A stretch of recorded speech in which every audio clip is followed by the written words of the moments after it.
What would you say, Coach, about day number one, what y'all learned and what happened out there on the field? I would say that just very impressed with the buy-in of the kids. Now, when I talk about buy-in, I'm talking about the way they listen and them trying to believe in the scheme and the things that we ask them to do in their eyes when you're talking to them, that they're looking at you, and they act as though it's important. So I hope that continues to happen. You had a lot of kids that felt like they were drinking out of a fire hydrant, and I get that. Hopefully we'll do a good job as coaches to help them guys learn the fundamentals of what they need to do so they can do our base stuff, and hope that they don't get discouraged or frustrated in the process of doing that, because they're all special. They've come a long ways to get this point. I want to make sure we keep them. There are a lot of eyes on them, and I guess there's a lot of instruction going on out there. So if somebody makes a mistake, it's seen. We just feel as a staff that if we're going to be any good, we're going to have to hold each other accountable. Now that's, me being held accountable by what we're preaching to them. Our coaches being held accountable by what they're coaching, what they're continuing to talk about, and the players being held accountable to do their best. I think in the beginning, I think we were very, very comfortable with average. It's something we definitely got to change. It's something we've been working on since the beginning. All the coaches have bought into that, and I think all the coaches, wanted to see that change on the front end. Not that it was nobody's fault. I mean, these kids have had 4 coaches in 5 years, so I can only imagine what they're thinking. So to be honest, I feel very blessed that we're to this point and they're listening.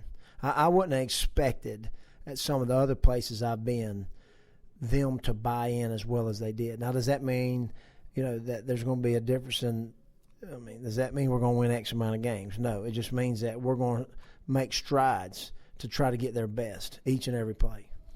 How do you structure your practice? Because to me it felt kind of like a college practice at times. Well, for the last 3 years, I've been sometimes at 3 high school practices a day in recruiting.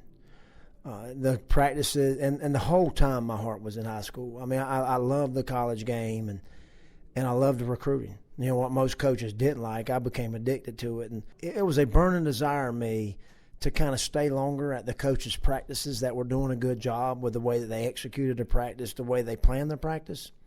And my weakness is organization. Some of the coaches can tell you.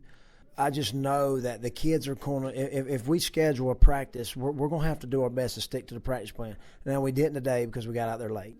I mean, for 3 years, I've driven around and watched the best practices in Florida and Georgia and Alabama and some in Mississippi.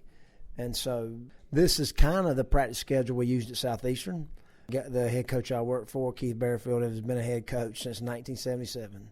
And he's the 6th winningest coach in NAIA history. And he's very simplistic with his scheduling. I mean, it seemed like there was a lot of things in there, and there was, but the overall structure of it was simplistic as far as this is skelly, this is inside, this is one-on-ones. This is how we go on and off the field. This is how we do our reps. And to be honest, I stole a lot of that from him, and then just various coaches that I watched, throughout the 3 years, and then things we did at Thomasville that helped us. And so we take a lot of pride in the practice plan, especially with the coaches that we got that have a strong desire to. I mean, there's a lot of these coaches on this staff that have desires to be head coaches and coordinators, and I love that, and I embrace that. So we just gonna try to keep ourselves accountable and see if we can get this wagon headed in the right direction. All right, for you, you've been getting to know the kids, but today you got to know them on the football field. What did you learn? There's some that I got to be careful to speak too fast about. I'm like Peter. I open my mouth a lot of times when I shouldn't. And then when I open my mouth when I shouldn't, I get way ahead of myself. I start stuttering. I really don't know where I'm going with my thoughts. But all in all, as a football team, the thing that I was looking for today is, will they look us in the eye? Will they act as though the things that we are telling them is important? If we ask them to hustle. Now, I'll tell you this, is usually, and the coaches can tell you, Coach Hamlin, and Coach Hamlin can tell you, usually our practices are crazy, more intense than that.